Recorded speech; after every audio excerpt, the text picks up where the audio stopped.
once again. Here we are, back at it with Torment. Now we've gone even farther down than the Trash Wardens, and now we are in the true underground. Could not go any farther below the city than this.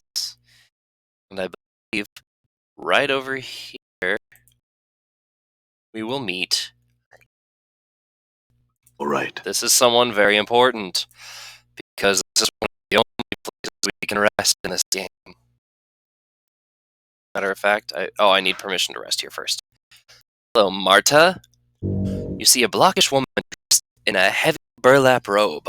She lumbers about the room, her joints as she bends over and picks up objects from the various tables. Her hair is bound back from her head with a bone pin. She has a sour, curd-faced expression. She is mumbling to herself in a sing-song voice. Greetings. The woman does not appear to hear you. Instead, she stumbles back to one of the long tables and begins picking at one of the corpses. Come now, clicks her teeth. Don't be all difficult on Marta. He's difficult, isn't he, Marta? Yes, he is. Greetings? She leaps away, startling his cheek. Eig! She catches her breath and hisses at the corpse on the table. If dead you were, have said something earlier, false corpse, nasty corpse. Game? I'm the one who spoke, not the corpse. Marta squints and turns. Eh? How'd you get over there so fast us? Marta, how did you get over there? No clue. This grave bait's blind as near death. Marta is something about corpses and gratitude, which you don't quite catch. Updated my journal. Who are you? That's what I was. He did. Mine. I am Marta the seamstress. Marta the seamstress. She turns away back to the corpse, singing her name to herself. What are you doing? Marta turns back to the corpse with a huff. I'm trying to give this Burke to give up his teeth and his teethies, and he isn't recuperating. No. She wags her finger as if lecturing a small child. Stubborn as stone, isn't he, Marta?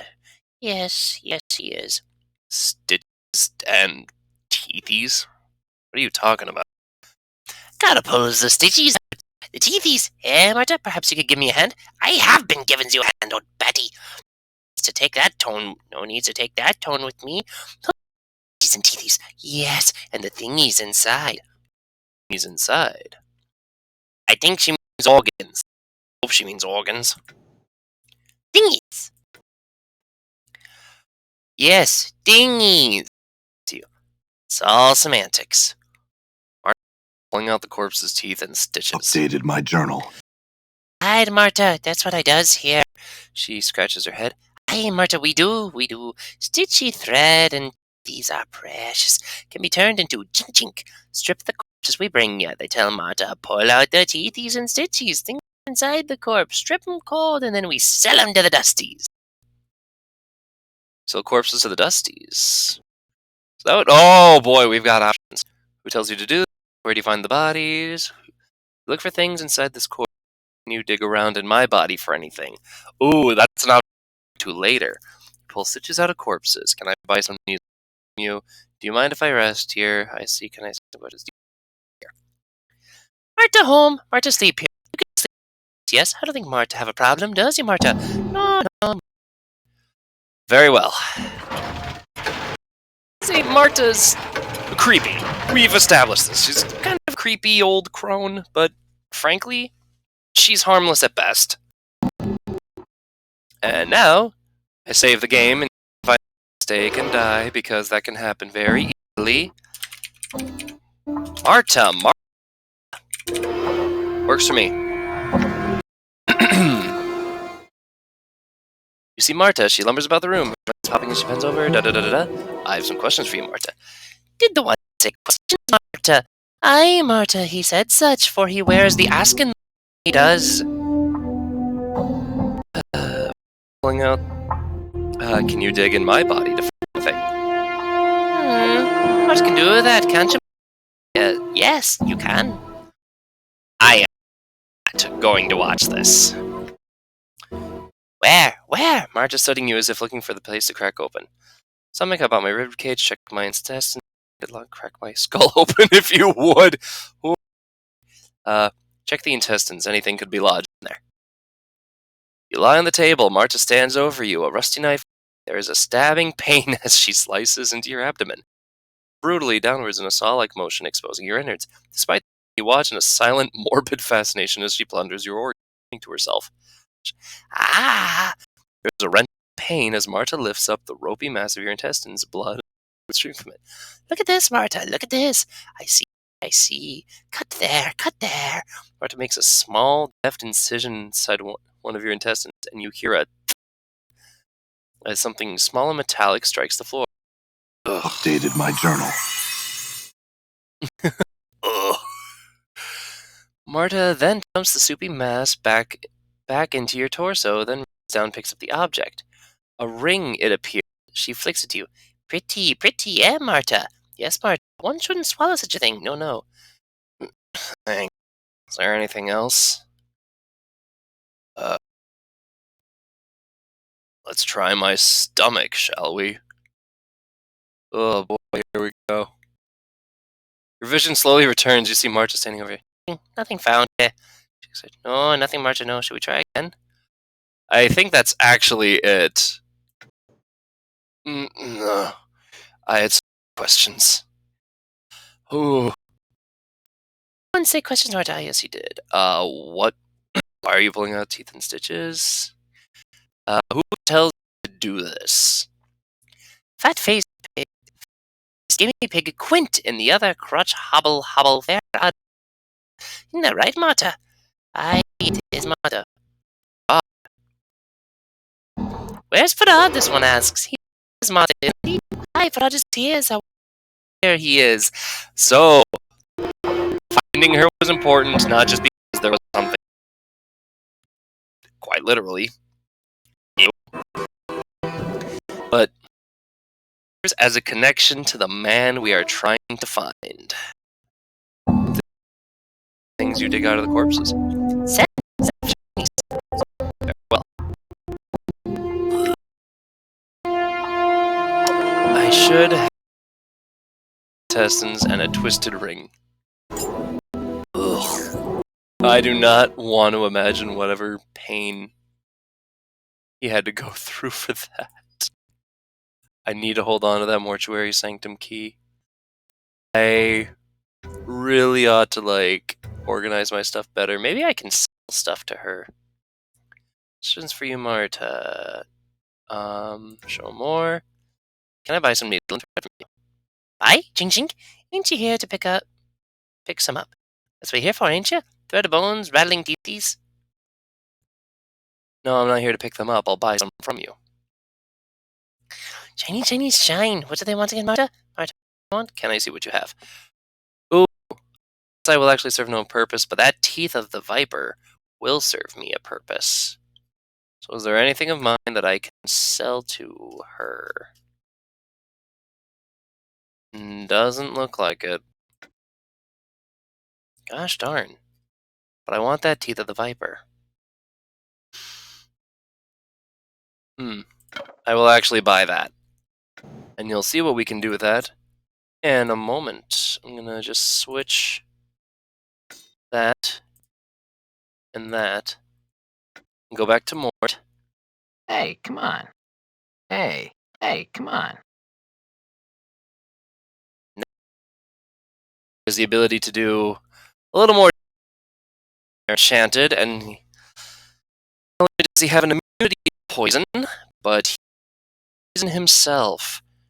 So, he's got sharp little teeth. In the meantime, this is probably... Hey.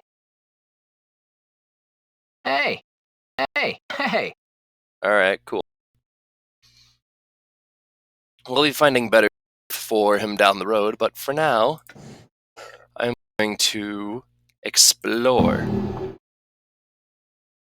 We are here to find one man and one man only, and that is none other than Pharod himself. Pharod. We laughed earlier. Oh, I know there's also a point coming up where I'll want to drop off some stuff. If and where I can. There's gotta be a place to sell my stuff. Oh, there's a shop down here. So. Or maybe I have to go up and sell first. So I do have a chance of losing all my junk. Small dwelling. All right. Just a buried villager. Cool, I'll leave. I will not Done. bother you. This is a big building. And it's a small dwelling. Oh, there's Quint. You see a short, fat-faced man who's covered in filth and grime. He smells bad and is rotten. He wheezes as he looks you up and down. I'm Quint, you knew? Who wants to know? Me? You knew? Not lying. You selling or trading? Trading, eh? Yes. Dealing, eh? With me? Or everybody? Which, eh? With everyone. Get this kip's mine. I got first claims, you got no claims. I've got you like a fish. Pharod said, here. Rim.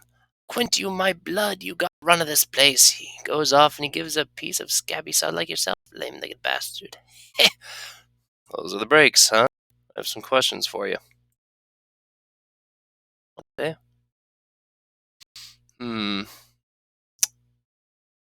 Let's trade. Oh, thank God.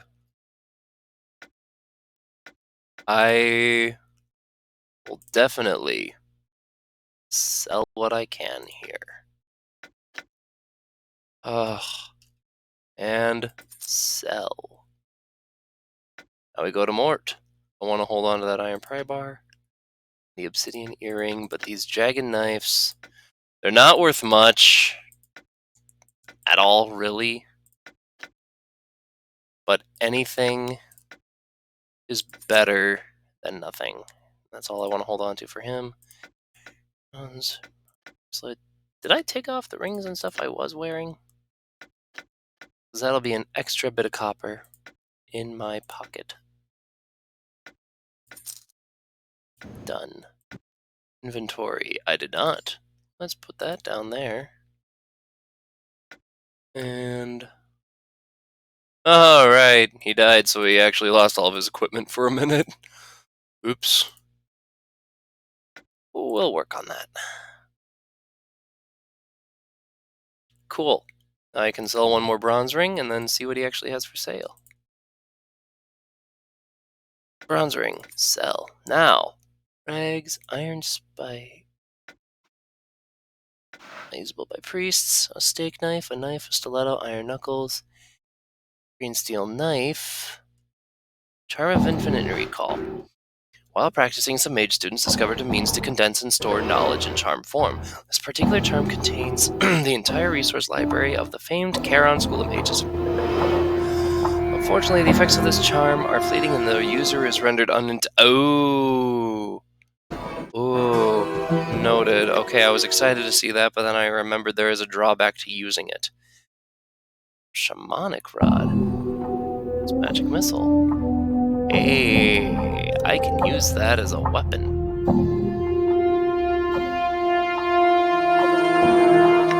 See if he's got anything better. Divine Sensor. Folks raised dead. Oh, I don't need that.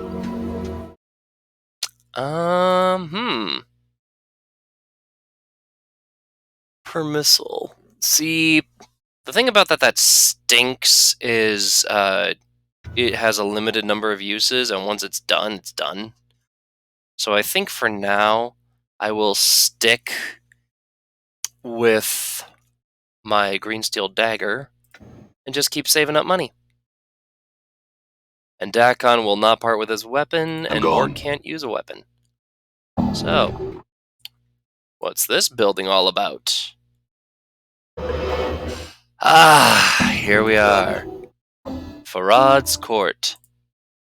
Here we are searching for none other than the big bad man himself. Don't mind me, Pharod. I'm just gonna walk around every corner that I can.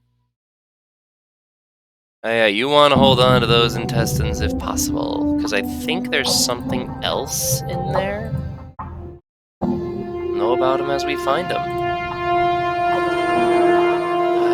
What am I gonna do with Anna? First, we are going to save. New save. Found you. Found you, Pharod. And before I talk to this guy, I think this is going to be quite a bit of talking. Oh, the heck with it, I'll make it the episode. If it talks too much, I'll step out and make it a second episode. Before you is an elderly man leaning heavily upon a crutch. His left leg is twisted as if he tried to walk 2 directions at once and paid the price. His maggoty-colored skin is bunched heavily upon his skull and is flecked with liver spots. He is mumbling and smacking his lips as his eyes circuit the room. Updated my journal. Ah! The man's eyes light up as he hears your voice. "'Tisn't my steady crop of jink come to Pharod's waiting arms again. Greetings, corpse." He smiles a wicked grin. "Have you come to ask Pharod for another jaunt into the mortuary walls?" "Pharod, I've come for information. I've been told you know there's something about me."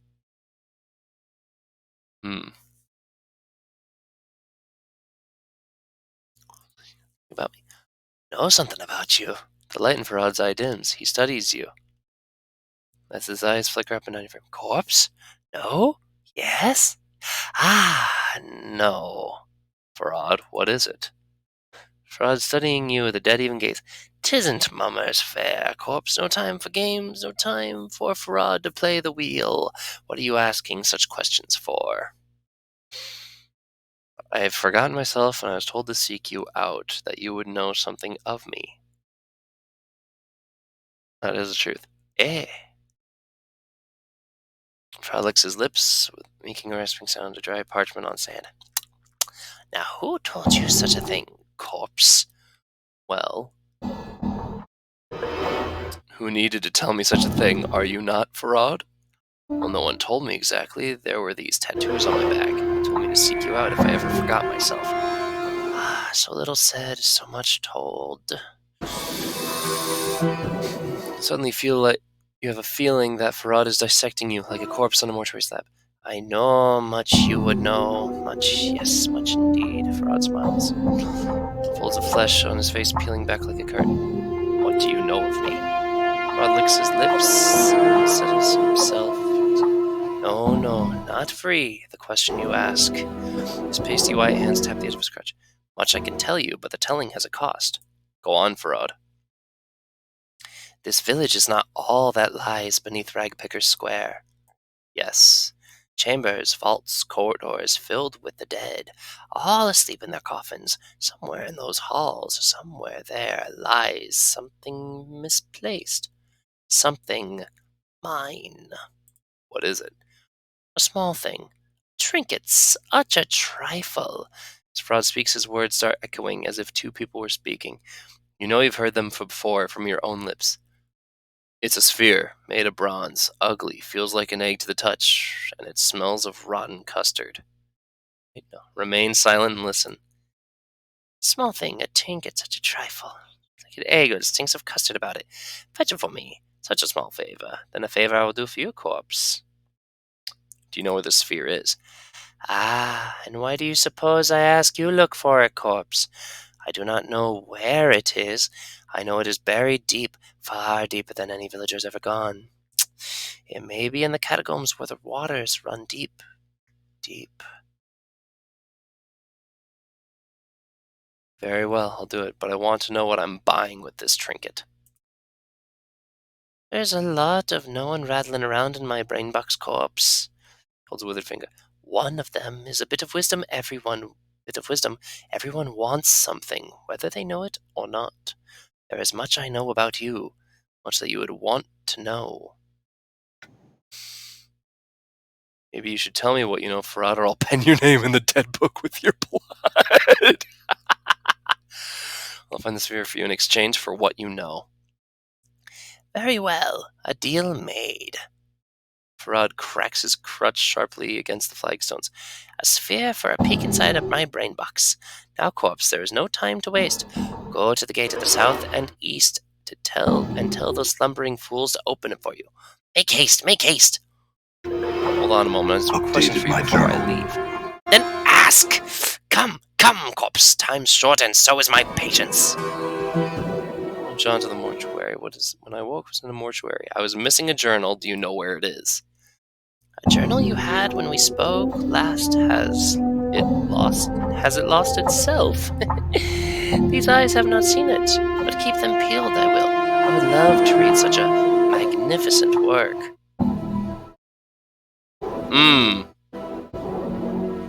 I had some other questions for you. Let's see. I heard you found a wealth of bodies, Pharod. Where did they come from? Does a mage tell the secrets of his craft? So it is with the collector. Perhaps I will tell you, but you must promise that is for your ears only. What I hear is for my ears only. Updated my journal. Very well. This village is not all lies buried beneath Ragpicker Square. Go on. Amber's vaults, corridors, places. Yeah, okay, so he's telling me about the same place. Where do all these dead come from? Corpse, everything dies. Life is so short, but death lasts for so very, very long. Many people, many deaths. Such a waste for their deaths to be useless in a Dusty's arm. Eh? Updated my journal. Greedily. Not all the dead that goes to the mortuary gate is being fed to the furnace, corpse. The Dusties bury some dead in the city's bowels, under the village, so near, so close. It's such a place. I would have been a fool not to see the opportunities. So you rob the catacombs of the dead the dustmen place there, sell them back to the dustmen, and they bury them again?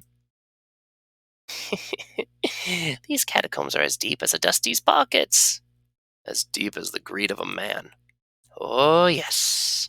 And the greed of man is something that shall always be counted upon when naught else is left. Eh? Very well, Pharod, I've had some other questions. What do you mean? You tell me, corpse, rep the Dusties more than... Oh, I did ask him. Oh, hello. You tell me, corpse, perhaps the Dusties that live there are more to your liking than some sweet-bosomed wench. There's this crust clacking. Most forgiving of the Dusties to let you stride in and out of there as you please, considering you don't have the decency to stay in the dead book. Updated my journal. Corpse, you are so bent to get in there, now you spill that you don't even know why you wanted to go in there in the first place? Sometimes it's a wonder why the planes turn. Never mind. Farewell. Alright, I'm going to call this a saving point. And this... Let's see, the last recording was number 9. Alright. New save. I'm just going to put record now for the sake of saving space. Record 10. I like that. The Fair Odd Pharod. Alright, thank you very much for attending this episode. Oh god. And I hope you all have a wonderful, awesome, lovely day.